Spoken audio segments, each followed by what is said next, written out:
This is Naked Capitalism Fundraising Week. 1022 donors have already invested in our efforts to combat corruption and predatory conduct, particularly in the financial realm. Please join us and participate via our donation page, which shows how to give via check, credit card, debit card, or PayPal. Read about why we're doing this fundraiser, what we've accomplished in the last year, and our current goal, funding our guest bloggers. It may seem mean-spirited to criticize the UK's shambolic performance in the Brexit negotiations when British citizens have so much at stake. But we've had UK leaders yet again offering citizens and business leaders false hope, and having the press barons amplify their fantasies as if they had a good chance of becoming reality. Moreover, the outcome was entirely predictable, as shown by the fact that this humble blog predicted it. Readers may recall that the UK wanted to talk about what it calls the future relationship, meaning the outlines, and perhaps even the details, of its trade and services deal with the EU in parallel with the negotiation of the other issues now on the table, the so-called exit bill, movement of people, and the Irish border. We stressed that this demand amounted to renegotiating the shape of the table, as in the basic parameters of negotiations. This sort of thing is simply not done in negotiations that are already underway. And there were other reasons to expect this push to be rejected under EU treaties. The UK cannot negotiate new trade deals until it is out of the EU. The EU has already made a concession without demanding anything in return, as in a free concession which is generous by being willing to enter into preliminary talks before the UK exit. The UK is acting as if it does not understand that the EU's chief negotiator, Michel Barnier, is operating under parameters that were approved by all 27 EU members. He does not have the latitude to go outside that without going back and getting their approval. EU leaders made clear what the order of negotiations would be. Whether the UK likes it or not, the EU has all the leverage, since the alternative is a disorderly Brexit, which is far more damaging to the UK than the EU. The EU made an additional free concession to the UK in moving the Irish border issue forward into the first set of issues to be considered. The UK has done nothing to earn the goodwill of EU leaders or negotiators since the talks have started.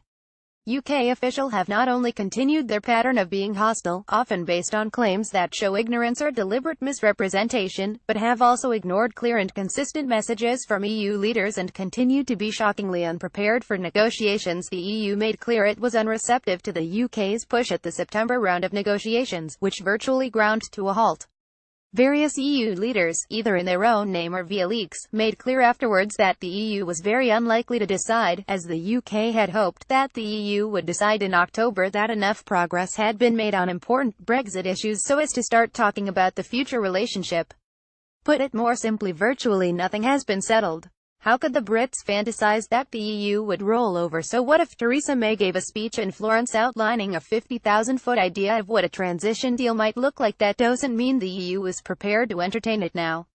And that's before you get to the fact, as European officials point out, UK leadership is so divided over Brexit that they don't appear able to enter into any commitments or to hoist a label applied first to the US. The Russians expressed their total disgust and outrage at this attack and openly began saying that the Americans were, what the word means is literally note agreement capable or unable to make and then abide by an agreement.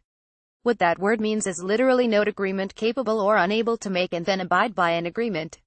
While polite, this expression is also extremely strong, as it implies not so much a deliberate deception as the lack of the variability to make a deal and abide by it. Now, unlike the US, UK leaders might overcome their internal dissent and be able to negotiate in a reasonable manner.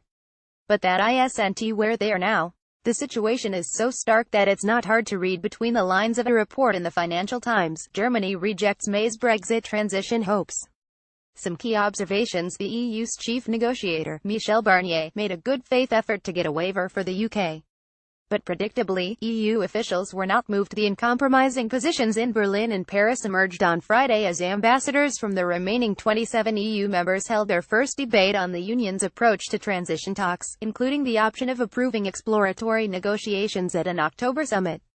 Michel Barnier, the EU's chief negotiator, outlined the potential benefits of opening talks on a transition deal at the meeting.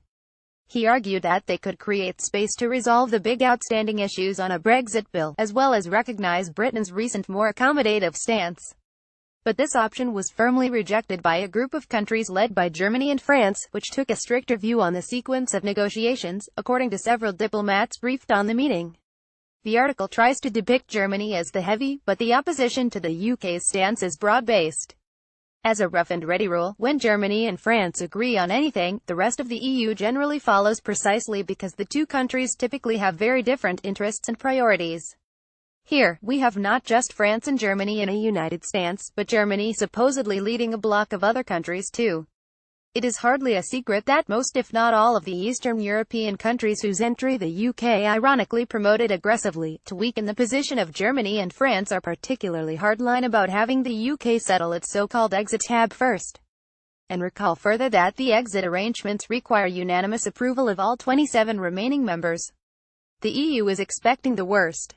It was obvious from early on that the EU, in its cold fury over the Brexit vote, did the equivalent psychologically of marking to market, as in accepting that they'd take large economic losses. For instance, the stalemate comes as Germany's biggest business lobby has warned members to prepare for a very hard Brexit because Britain lacks a clear strategy. So they can approach the negotiations from the perspective of this is a given, how do we make the best of this bad situation, and on most issues, what is best for them is not at all good for the UK. On top of it, the UK is making own goals like this. The UK's two main negotiators are battling each other for staff and resources days before the fifth round of Brexit talks begin next week.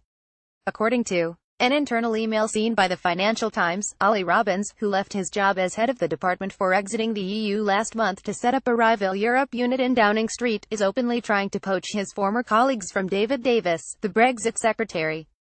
The Foreign Office has been hollowed out thanks to Thatcherite budget slashing. But even at its higher manning levels of decades ago, Brexit would have been an overwhelming task. And now we have infighting, making the far too few professionals dedicated to this initiative even less effective. Worse, way too many people in the UK, and most important, its political leaders and its press barons, think that there is economic upside that will just fall in their laps if glorious Brexit rolls forward, and they are doing nothing even remotely approaching the level of war-level industrial planning and operational preparation to keep Brexit from being chaotic and extremely damaging. So the Brits are regularly miffed and confused when the EU does what they should expect to look out for its own interest. Here is yet more confirmation of how the UK is only waking up now to how serious its downside is. If a delayed timetable were adopted at the summit in October, it would be a serious blow to British business, which is warning ministers that an end-of-year deal on a transition period is essential to avoid a wave of companies decamping operations to the continent because of uncertainty. Despite all of this, the EU is not taking maximum advantage of the horrible position the UK has put itself in. As a gesture to recognize progress, the EU is considering starting an internal scoping exercise on a transition deal, where the EU 27 would prepare for talks with the UK at a later stage. While an advance of sorts, this falls well short of London's hopes that talks would begin after the summit in October. But in general, as our readers have pointed out, the EU has psychologically come to grips with Brexit, while the UK is still sleepwalking. And it needs to wake up pronto. The worst-case scenario is now looking troublingly likely. The take below isn't even so much a dire forecast as a linear extrapolation, since despite the appearance of two sides still talking, the stalemate as of last month was the functional equivalent of a breakdown. While Conservative MPs argue about Theresa May, EU diplomats are quietly preparing for a collapse in Brexit talks. https://t.com 1m45kx76, Peter Thal Larson at Peter_TL October 7, 2017.